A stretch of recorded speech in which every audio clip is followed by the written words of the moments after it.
Hey everybody, welcome back. We are at the Nova Show Real Estate Records. I'm your host for today, Karla Rivera, and I am here with my guest, Michael Wolters. Sweet. So I'm super excited to get to know him. Just to give you a little background on Michael, so he is a real estate agent based here out of Salt Lake, but he's been in our industry for over 10 years.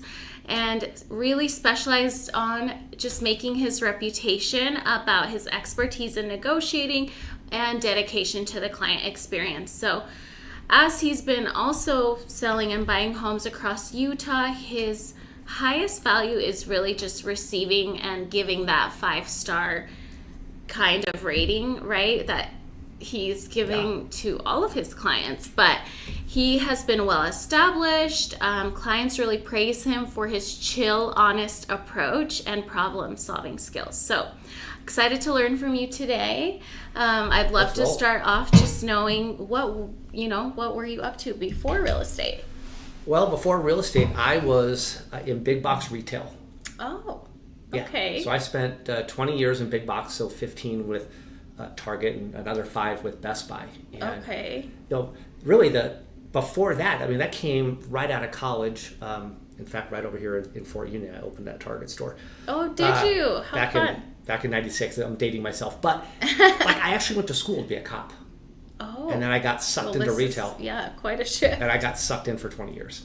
And then the person who got me into real estate, my mentor now, changed my life by showing me the opportunity that could be in real estate, right? And the opportunity really around how do I spend time with my family and build something for myself rather than others. Yeah, cool. That's great. Yeah. Okay, so retail, do you feel like that helped develop your skills for real estate? Or yeah, there's a lot of customer facing. Yeah. Right? There's a lot of problem solving. You can't be so hard lined and be black or white. That's not how service is. Oh, absolutely. Yeah, if you're not creative, it's hard to find the solutions. Absolutely, yeah. And so I think in 20 years, my ability to be sort of the last line of defense, because I ran multiple stores for those companies, typically if it got to me, it's because one of the associates couldn't solve for it. And there's a lot of gratitude that comes from the ability to just help take care of somebody without folding over, because it's not about that. That's ego, but it really truly helping people get what they need. I love that. Yeah, I can see how that would play a role, though, as you're helping and guiding people make these real estate decisions. Yeah. Well, obviously, this is probably a part of your secret sauce, but what do you feel is your niche, and how do you make your clients feel like they're VIPs? Because I know you've had great reviews across anywhere that you look up Michael, you're going to see that. Well, my niche really is just residential real estate. So I don't dabble in commercial. I don't dabble into land. It's a whole other language. Yeah. Yeah. And I think really what allows me to connect and deliver for my clients is I have a promise. And the promise is really simple. It's to create an experience that they cannot expect being any better. Oh, I love that. And think about that, right? We don't think of that with real estate. Typically, you think of real estate, you ask people that aren't in the business, and they sort of equate us with used car salespeople. Just in terms of the experience and being sold. People don't want to be sold. They want to buy. And you have to be able to meet them and show them that you care more about their experience and their best interest rather than your paycheck. I love that. So what does that look like for you? Do you cold call? Is your clientele mostly referral based at this point? You've been in it for over a decade. Yeah, it's a good mix. Definitely past clients. Right now of the bulk of business I have, about half is past clients. Oh, great. That means you've done well at keeping in touch with them. Well, you have to, right? Yes. And I've also learned on the flip side that if you don't keep in touch, they go and use somebody else. So they think you're too busy. Yeah. For sure. But the other side is, yes, I do a lot of cold calling, but I don't do a lot in a ton of areas. I really just focus on expired listings and like just listed, just sold, like things that are coming up on the market. Yeah. Right? Okay. Calling neighborhoods. So those are really my two wheelhouses. Wow, expireds though. That takes Yeah. another. Yeah, No, you love those. No, expireds are. I mean, they're pretty. You got very excited about well, it. they're So sexy tell me because more about that. Because you can go into a seller's home and you know they've already had a bad experience because they didn't sell their home. Right. So you their have the bar is opportunity. already set to the ground, basically. You already have a leg up on helping them on that next step because they didn't succeed the first time. Do you feel though that also plays in more hesitation, or are you able to navigate through that just by your value proposition? No, I think at times there's hesitation. You know, the question I get is, well, what makes you different? Right. Or, you know, the other person couldn't do it. How can you? And I simply tell them I specialize in doing what your other agent couldn't do, and that is getting your home sold. Now, let me talk about the game plan and the strategies we're going to use to do just that. And when they feel, what I've found is when the sellers feel like they're part of the solution, part of the game it's plan, more of a partnership. Yes. You're working and deciding together. Correct. And that has allowed me to have a big leg up when I go in on those expireds or when I'm talking to them on the phone, because a lot of agents don't talk in that approach. They talk about I can see that. what's in it for me, or here's or this is what I do, I. Exactly. Yeah, we were thinking the same how do you go thing. from I to we? Yeah. So. Okay, I love that. Yeah. Well, and I know there's so much psychology behind this as well.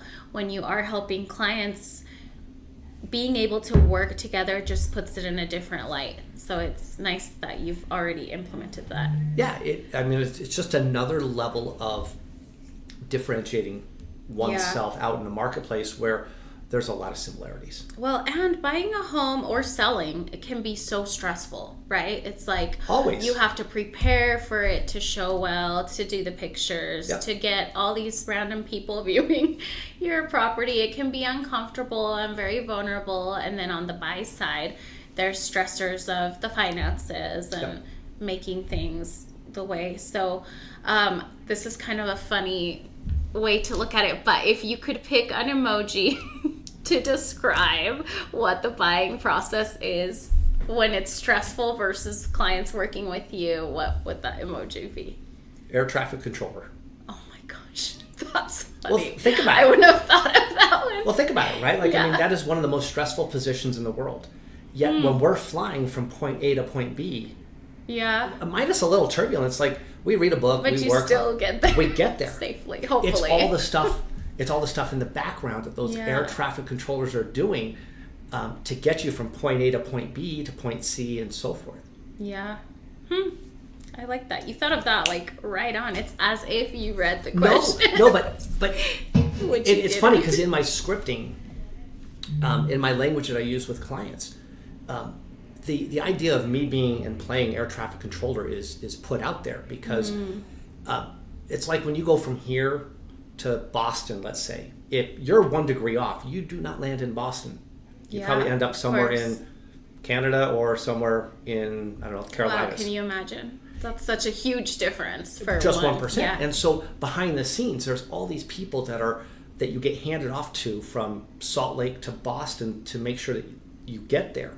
And in a real estate transaction, it's the same deal, whether it's starting with getting the home prepped or getting pictures or having a sign put up. I mean, we're just now 3 steps into a long list of things that have to happen. And so whether you're doing it on your own or whether you have a team or leverage on the back end, it still takes a bunch of people to coordinate and get to that make done. it function. Yeah, that's true. I love, again, you're using the word team, right? Because not only are you working with the client, but you do need to collaborate with the other agents or title, lenders, all the things. Everybody. And every piece is so important. If we didn't have one or the other, it just wouldn't get to the finish line. Yeah, so true. Well, I love that. And I know that you've been working with a lender partner for a long period of time as well, right? So do you feel like that also makes it smooth for your clients because you already understand how you're working together?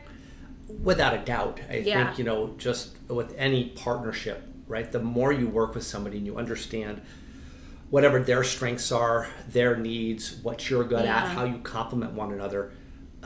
It really takes a village to get to the finish line. Yeah, And that's true. And so it doesn't matter if it's a lender or a co-op agent that you're working with or your transaction coordinator, etc. You have to understand how the other person plays, Absolutely. so that you're working in unison. Well, that's so important with your clients as well, right? We all communicate a little bit differently, so I'm sure your approach looks different to a personality type that's ready to rock and roll, very decisive, and others that are hesitant. Yeah, we just call that mirror and matching, right? Yeah. I mean, some I people can tell you've done your training. Well, some people just want to say, hey, listen, take it off our plate and just get it sold. Yeah. Here's what we trust you. Great. Go for it. Okay. Yeah. And then you got others that want to be involved at a higher level. And then you got others that really want to have their hand held. And as agents, we've got to be versatile to be able to work with all of them, because otherwise you're creating your own niche. Yeah.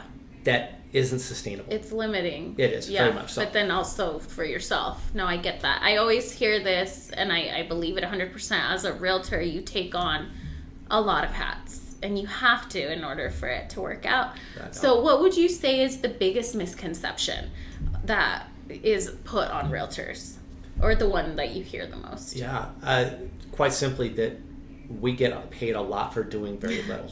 Okay. Yes, I've heard that one a few times. Yeah, in some variation, Yeah. right? Like you're overpaid, or you don't.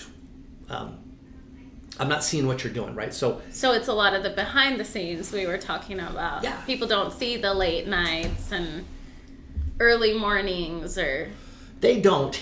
And what I found is the more that we communicate to our clients, let them know what we've done, what we told them we were going to do, what we did do, and then remind them what we did, and just rinse and repeat. No, you're so right, because they don't know what they don't know.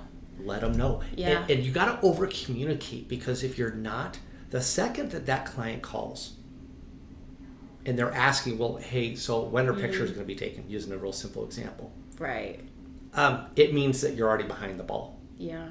And if you've got to have a system and a process, a model, so to speak, to keep them in the loop at all times, because they're asking questions means you're probably not playing over offense. Communicating. Yeah. Well, and over communication as a realtor probably feels like just the right amount of communication that to them, the clients need. Yeah, yes, I would agree. For you, you're like, oh, this is what's next, let's go. But especially with newer clients, right, that maybe haven't had an experience of buying or selling, I would feel like they need even more communication. Yeah. And not because they aren't gonna be okay with what's happening, but just because they have no expectation, knowing.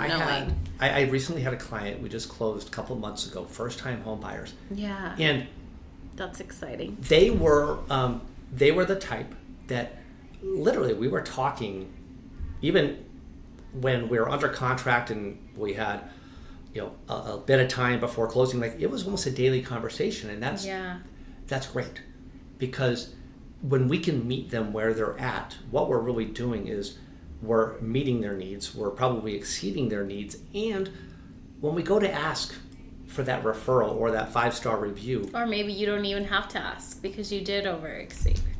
Becomes easier. That's the best. Becomes easier. Yeah. Great. Well, I know you've worked across Utah, right? Multiple counties. But personally, how would you describe the differences? I know not everybody's from Utah, right? We've had a lot of people moving in the last 10 years from other states, but maybe talk to us a little bit about the differences and how you help clients find homes in the different counties, and what your preference is. Yeah. You're right. I think it has changed, pretty significantly in the last maybe 3 to 5 years. I tend, people, if they've done their research, they may say, you know what, we want to live in Utah County and that's it. Right? And now they may have their reasons, and those could range from, church beliefs or family dynamics, or maybe they have, relatives or a school of choice, right? Yet what I found is when we start with the end in mind of, okay, so first off, where are you working? That's what I've found is... Yeah, let's talk about that commute. Yeah. Yeah. I mean, and it's one of the first questions I ask. Are you guys remote workers or do you have a destination? And if they say, okay, smart. Well, then you work out from there and you say, okay, well, we've heard Utah County's great. I'm just going to use that. But let's say their office is in Clearfield. Yeah. Okay, are you okay with an hour commute one way? Yeah. And I have to ask them that. And if they say, well, no, I say, okay. What type of commute would you be okay with? A half hour. Okay, great. That helps with our radius, right? And so I think that the dynamics really center around their lifestyle or their work, and sometimes those overlap. Well, and Utah is very diverse, right? If you go from one county to the other, you get a whole different vibe of people. Yeah. I mean, we got to be careful as agents not to steer. Yes. Yeah, and if somebody's like, hey, I want to be in a more, let's say, liberal area, more of, with a lot of arts. Or just learning what that even means for them, right? Like, sure. well, what do you mean by liberal? Yeah, you have to. Tell me a little more. Yeah, and so you may say, well, you may want to check out this or do some education on this. And all of a sudden, you start to get a better picture of what does that mean for them. Mm-hmm. As far as preferences for me, I mean, gosh, it really doesn't matter. Yeah. Or is there an area that you feel you know the most? Oh my gosh, if you would have asked me my first year in real estate, I would have said Magna. Yeah? Oh, I sold a ton of homes in Magna. Okay. Yeah, I know. It was really weird at the time because nobody else wanted to sell in Magna. But you took it. Yeah. Love it. Right now, I'd probably say the southwest side of Salt Lake County, like Harriman, Daybreaks, Riverton, South Jordan. And it's what you feel you know the best right now. Yes, and I would just say Salt Lake County as a whole. Yeah. That said, I've got a house closing in Eagle Mountain, and I've got a house closing up in Syracuse, and a few in between. Yeah. So did you grow up here in Utah? Yeah, I grew up just nice. east side of Sandy. So okay. Yeah. Yeah, then you're pretty well versed in the state. I know you've done work all over Utah, but I always think it's fun to see if there's an area you. Well, I live in Sandy. I would love to just have Sandy as my farm. Because I have a tool for that. Yeah, and I've grown. I mean, because I grew up there and I went to school there, and my family was there. Where did you go to school? My family also lived in Sandy. Yeah, well, I went to Albion Middle. I should have gone to Brighton. Yeah. But I went to Judge downtown. My parents were kind enough to flip the bill for that. But I should have gone to Brighton, and my kids go to Hillcrest. So, we're still in sort of that same dynamic. And if you're going to hold my feet to the fire, I would tell you I would love to just park in Sandy because Sandy's so cool. Well, and it is one of the, in my personal opinion, one of the few cities that has always maintained its value. Even in the dip, right? Back in the 07, 08, 09. Well, think about it, right? You got an awesome amphitheater with concerts. Mm-hmm.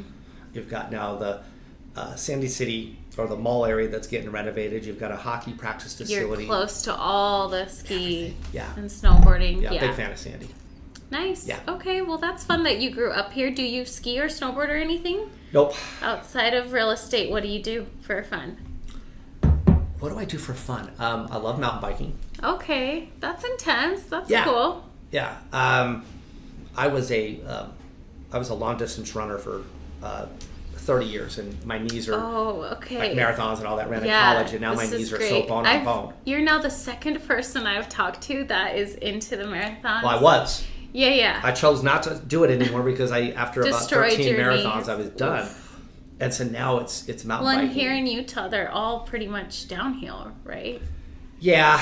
I only ran a couple here in Utah. Most of them were around the world. But I mean, literally, I love to work out. You're like, no big deal. I run all around the world. No, well, that was it. That was a mission to go do. I had cool. I had a big medal I wanted to go earn, and it had to take you through, 6 different countries. And so anyways. Oh, nice. But I like to work out. I like to spend time with my family. My wife and I love to travel. That's great.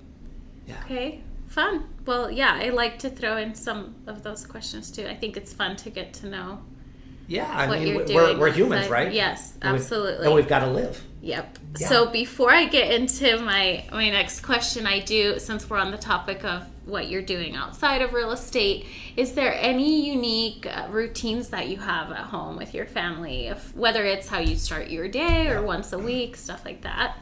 Yeah, I do my weekly planning every Sunday. Oh, okay. So I usually go to like a Starbucks and grab maybe a couple cups of coffee, and I just plan my week out, and I want to make sure that what I've got planned lines up with what I want to get done for the month and for the year. Oh, so I do that every Sunday, that. and then I'm a fairly early riser. I'm up by about 4 to 4:30 every morning. Yeah, that's very early. I get my workout. I have to get my workout done.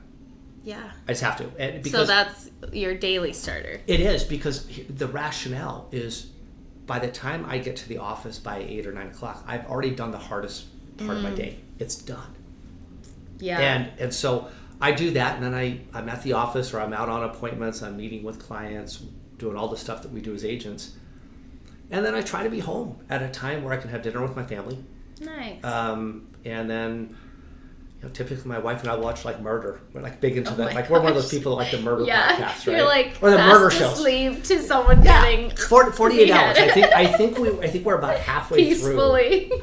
I think we're about halfway through 38 seasons of 48 hours. Okay. So nice. Did you ever watch the Dexter series? Oh, yeah. Oh, my gosh. Yeah, okay, that one was good. Dexter was great. Yeah. I'm like, do I watch it again and become obsessed like a freak? Yeah, it's... But I also know that it's those routines, right? Whether it's the workout or it's the, being at home by 5 o'clock. You can't always do it. Yeah, of course. Yet as humans, we love routines. Mm-hmm. Well, we perform the best when we stick to some kind of structure. Maybe not your whole day, right? But it sounds like you've got your morning block pretty dialed in. Yeah. And that sets the tone for you. And because I lead gen from 9 to 11-ish. Okay.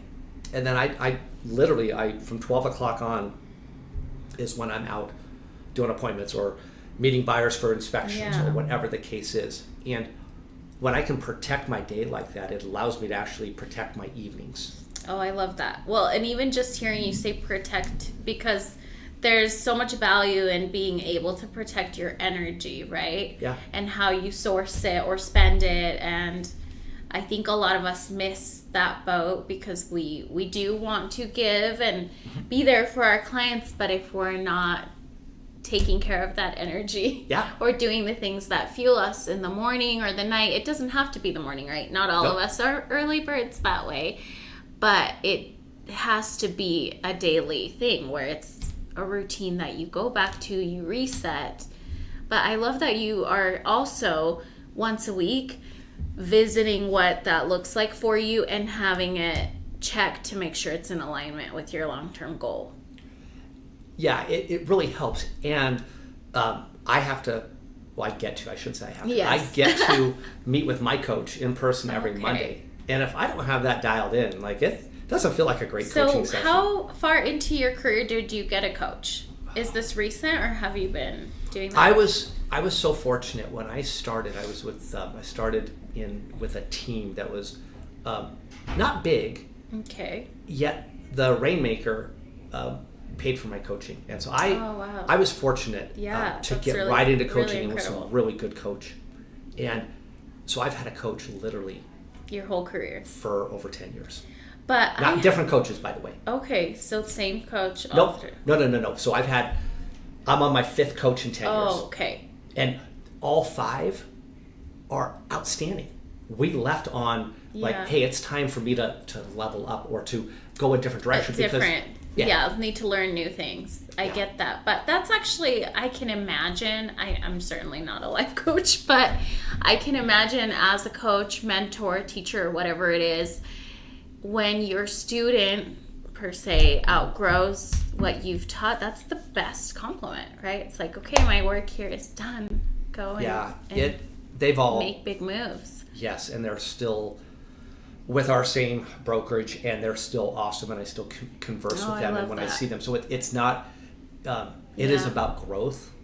And the coach I'm with now is my former Rainmaker, that brought me into this business, and yet every Monday I'm like, I got to make sure I get stuff done I told him I was going to do last week. I love that's that. How we grow. It's still keeping you accountable. Yeah. Great. Well, good.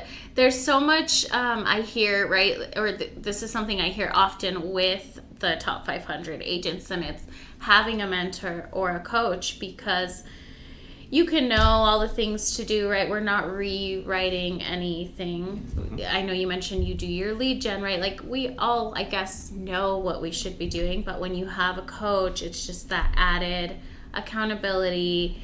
And there's so much power in having to commit to yourself, but saying it out loud to another human, right? Or person. Yeah. Like, I can write my goals all day, but the minute I have to show that to someone and be like, yes. So can I share just a quick please story? Yes, please do. So about 4 years ago, my daughter started high school, and she was a great student through middle school. And I told her, when you get done with high school, like, assuming your grades are good, what do you want to do? And I don't know, she didn't answer me there. She came back a few months later. She goes, I want to go on a trip. I'm like, okay, where do you want to go on a trip to? She goes, I want to go on a trip to Europe. I said, okay. Nice.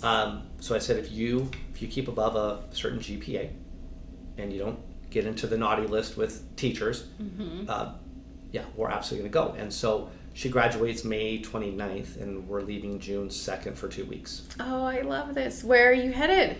We're going to go to Amsterdam for 3 days, then down to London for 5, and then we're going to take the Channel down to Paris for 5 days. And she's got a concert that we've already bought tickets for, Billie Eilish. Wow. Oh, good. Yeah. Okay. I saw her maybe 3 years ago here, but my daughter she's actually a sophomore, so close in age. We had to be like front, right? Because the experience. You want to talk about the accountability of being able to build and run my business, to put myself in a spot to where I was putting aside the money necessary to go for this trip. And but also, how awesome that she had to meet the grades, and that takes her own accountability. So you're teaching her this from a very early age.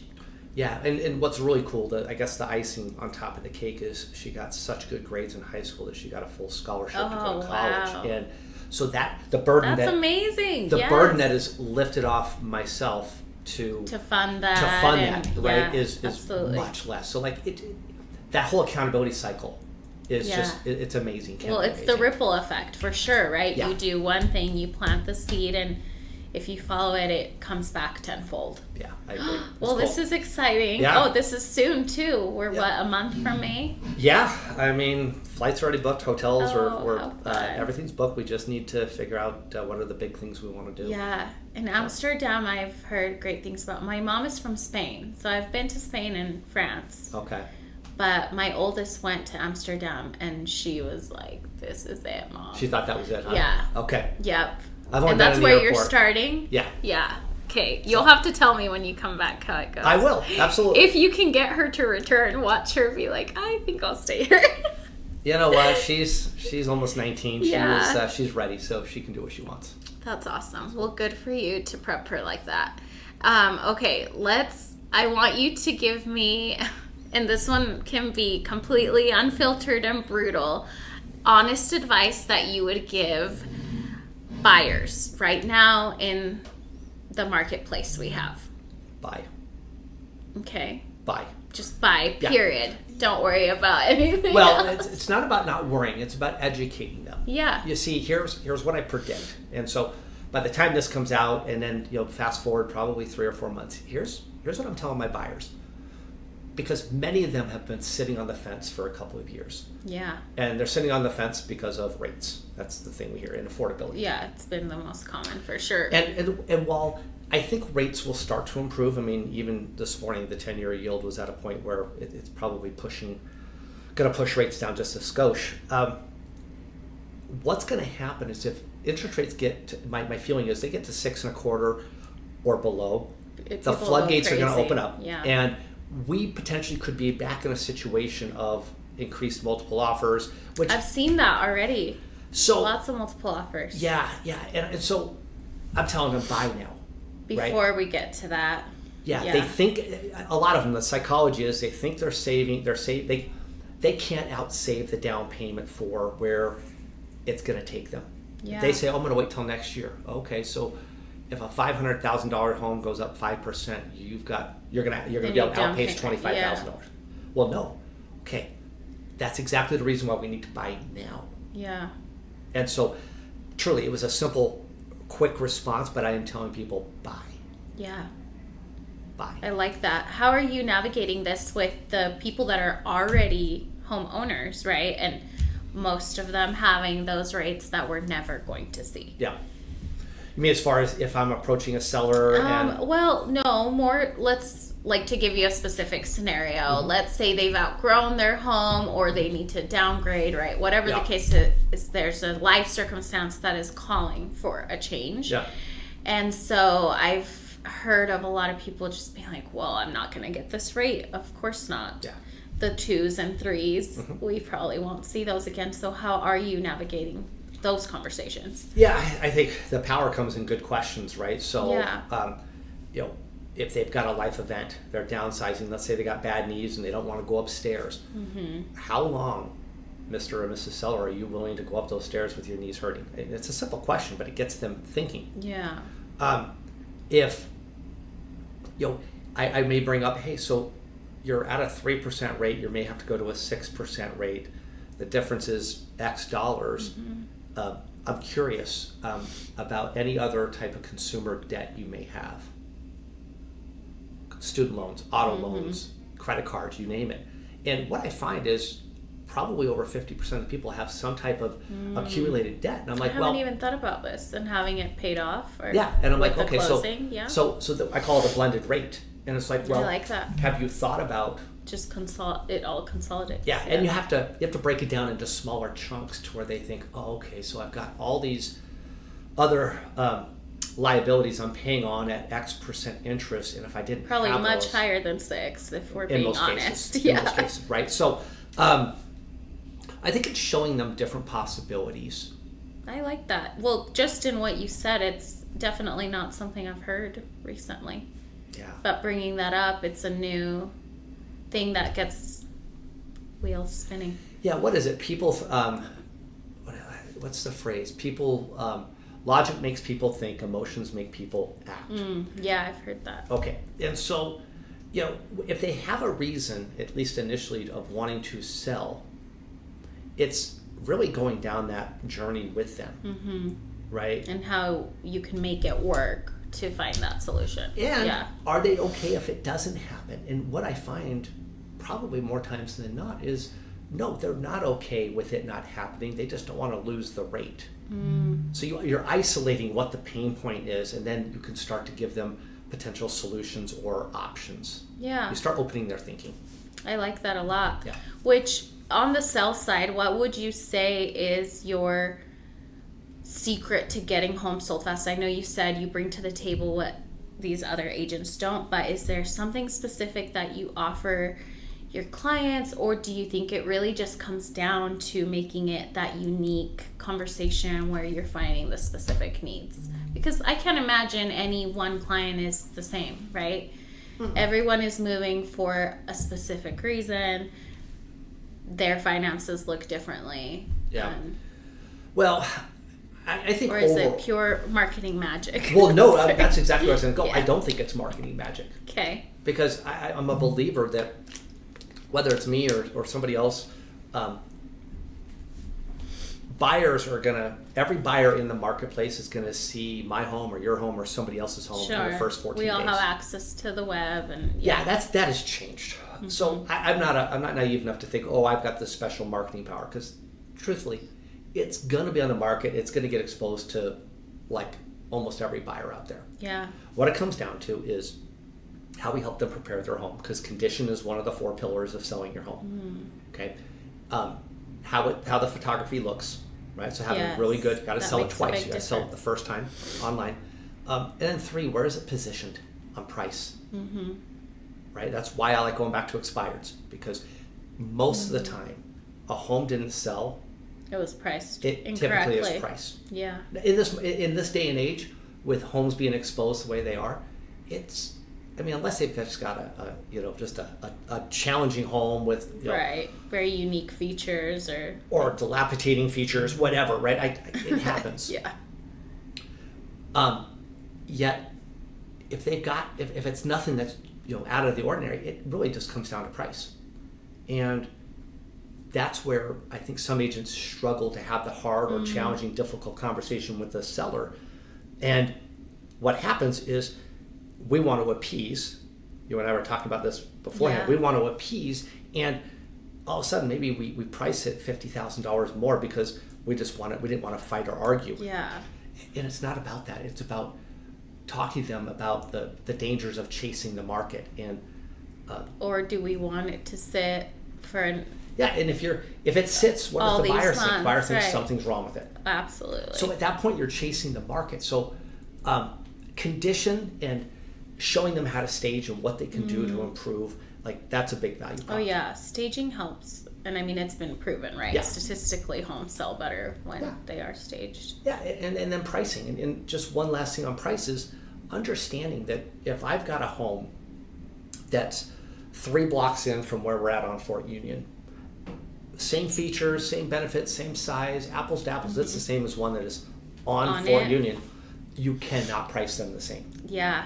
Yet, so many times you see that, and so I think it's about... But no, you're right. Being on a busy street is a totally different scenario. So I go back. It comes down to helping them get the home prepared, taking great photos, and making sure that you're not leaving the house off of where the buyers are going to be, which most of us are not.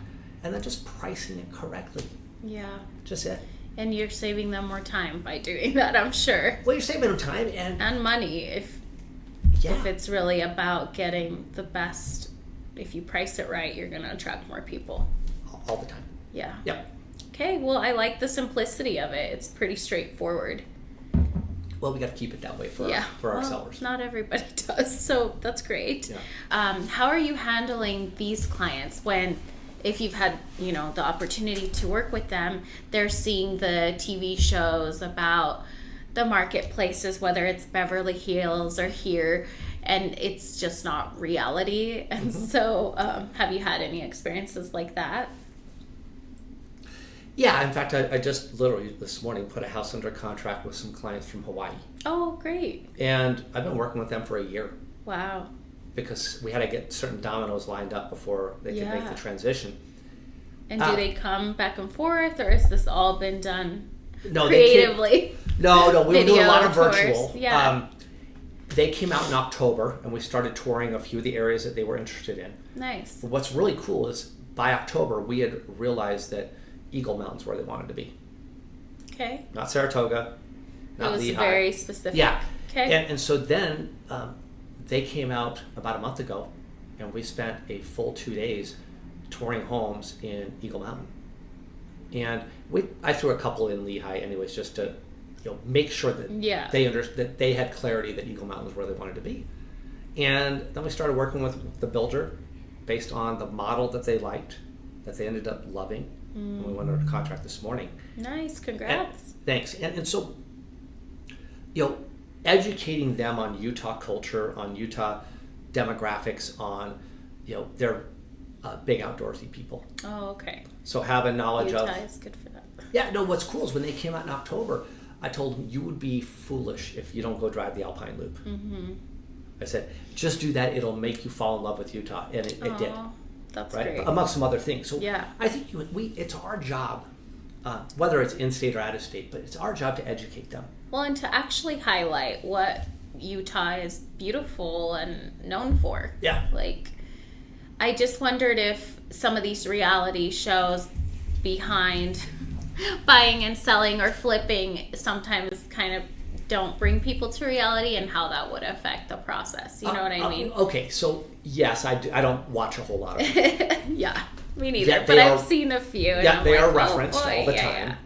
Yeah. And again, I go back and I think our ability to educate truth versus, blurred vision, as I call it, that is on us. Yeah. Because we're in a space where we are helping them purchase, in most cases, their biggest asset.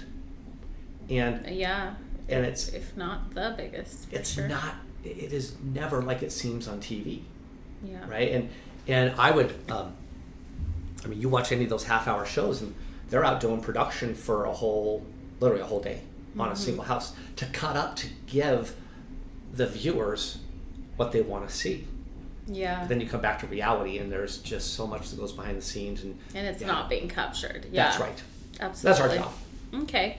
Well, I love it. So it doesn't seem like it's something that you even see as a hiccup. It's just, if it comes up, you address it yeah. and educate. I love that. Always. Very simple and to the point. Yep.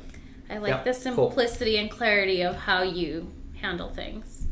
So with that, what would you say is in store for you in real estate moving this year and the coming 5? Have you thought about that? Well, I just sold my interest in the big team that I was on for years this past October. And so I've literally spent the last 6 months getting back into my own foundations, my own systems, my own models. And how has that been? Have you enjoyed it, or is it a little shaky? Have I enjoyed it? Yes. Have there been some oh shit moments? Yeah. You said I could say that. You can say shit. Yes. There was. And I'm sure there will be. Yeah. But I'm at a spot right now in my business where, because I've got my systems built up, it's... Well, now it's a decade of handling things. I had you kind of know runway. what will and won't work. Absolutely. Yeah, so my focus right now is just building my own business. At this point, I'm not looking at building a team. Okay. I go back, and I've been spending so many years leading teams and helping them, and I enjoy that. Yeah. But if you can put that energy into your own business. That is it. And I'm 52. I would love wow. I would love in 5 years, like my wife and I would love to move. Like, we have an idea of where we want to move. And I will still do the business. So where would that be? That's Tucson. actually one of my questions. Tucson. If you could live anywhere in the world. Yeah, that's where we're going to go. Tucson. I love it. We've traveled there. Much warmer. Well, it is. Actually, summertime, it's not that much different. Wintertime, it's dramatically different. Yeah. And we love the climate. We love the culture down there. Nice. So I plan on working backwards because my son graduates in 4 or 5 years now. Okay. Is that your youngest? Yep. Okay. And my last one. And so the idea is probably in about 2 years, I'll get my license down there. Smart. And you always start with the end in mind, and then start building up, my lead generation model, so that when I'm ready to actually move down there, you've already got that I've hit pipeline. the ground running. And absolutely. That's very thought out. I love it. Yeah. Okay. Well, this is wonderful. I know we don't have a ton of time, but I am looking forward to also hearing about your podcast. I know you mentioned you've got this coming up with your lender partner. Yep. And so it's pretty coming soon. Yeah. We're probably 3 to 5 weeks out. We're building up I know we've talked about it very briefly, but tell me and the audience what it's called and just kind of what it'll be about, right? Yeah. Because I love that you're getting into the hows instead of just, we made it and let's go. Yeah, and it's work, right? So it's, the podcast is called The Grind Design, and so which I love. And the ethos around it is talking with entrepreneurs and business people who have built something and maybe failed. Or maybe hopefully failed, because that's how you learn, right? If not, and exposing their examples and their learnings to the audience, because we're all in a space where we're trying to build something, and sometimes when we fail, we leave and we go try something new. Yeah. And typically things are built on a process of time on task over time. So we want to talk to those people, either whether it's real estate, whether it's mortgage. I've got somebody in the coaching business. I've got a brewery owner. Oh, cool. Right, so we've got, it's not just just limited. Anyone that has built a business from scratch. And I think that it's so important to highlight those moments where people fail, because everybody forgets. It's like, oh, cool, overnight you're successful. Yeah. But where did all those millions of nights that people were grinding go? because no one sees that. It's 100. It's But so also, right. I go to a lot, and you probably do as well, right? You've been in this industry for over a decade. We have seminars and coaches that come, and it's always such a hype, but not often enough do we talk about, okay, when you are in the trenches, this is how you can come out, right? It's just like, we were in it and now we're here. Cool, but what are you actually doing? Let's break it down. Let's look at the DNA of how somebody got from here to there. Well, and it's nice to see that it's a common factor. Like, I don't know anybody that's made it that hasn't struggled, right? Even if it was handed, right? Like, maybe your parents did real estate or owned a company and handed it, you're still gonna hit those moments where I like to call them the oh shit moments. Yeah. Like, maybe, okay, let's actually finish off with this. What would you say has been your biggest oh shit moment in this industry that just reset the whole trajectory or made you redefine how you were doing it? If you've had one. Yeah, no, I mean, it was probably a year ago, so maybe not quite a year ago, and I realized that... so quite recent. Yeah. Well, I mean, I was on a successful team, one of the biggest teams in Utah, and was a third owner of it. And what I started to realize is that my where I wanted to take the team or how I wanted to do things with the team was not in alignment with the other two partners. And as time went on, that wasn't getting any better. And I realized I was either going to have to just deal with it and just go along for the ride, and it would have been it could have been a fairly comfortable ride, or I had to make some pretty significant changes and get myself out and go get really uncomfortable to do things on the way that I wanted to do it, and that's what I did. Yeah. And so that oh shit moment was, oh okay, so I don't have much of a database because most of it stayed with the team. Oh wow. I didn't have. So in a sense, you had to start over. In a lot of ways, yes. Yet, yet you still made top 500. Well, here's the funny thing on that is most of my deals were done in the back half of the year when I realized, okay, I need to start learning how to get out to the marketplace and do production at a higher level. So that was my springboard, and I knew 3 months before I told my partners that I needed to sell, that I was probably going down that route, and I just needed to start to get the wheels in motion again. And so, but as I look back in time, I think as human beings, we function at our highest levels when we have our back up against the wall. Yeah. I believe that. Because the pressure's so solid that you have to make a move, right? Yeah. And when you have to bet on yourself and rely on nobody else other than family that supports you and all that, that'll either get you in motion real quick, or you're going to be updating your resume to go get a W-2 job. Yeah. I just wasn't not ready to do that. I don't want to do that. Right. Well, it would be a hard transition after being in real estate. So thank you for sharing that. I can imagine that was a very difficult decision that you had to really think through and not just... Yeah, it wasn't overnight. Let's go. Yeah. It wasn't overnight. And truth be told, my two former partners, they're awesome dudes, and we talk occasionally. So of course. It's all good.